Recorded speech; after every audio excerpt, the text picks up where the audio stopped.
Sa ating pong lagay ng panahon, bagyang lumakas pong bagyong Ente, ngayong palabas na po ito ng Philippine Area of Responsibility o PAR.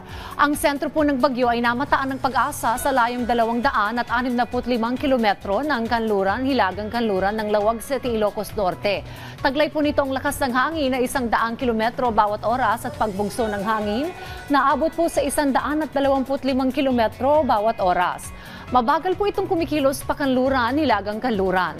Wala na pong inilabas sa signal warning ang Pag-asa sa mga lugar sa bansa. Magiging maulan po ang Cordillera Administrative Region, Cagayan Valley, Ilocos Norte at Ilocos Sur dahil po sa bagyo.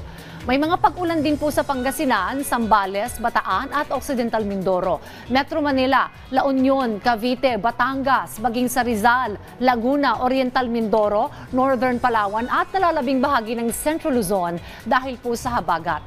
Maulap na papawiri na may kalat-kalat na pag-ulan naman ang mararanasan po sa lalawigan ng Luzon, Marinduque at Romblon.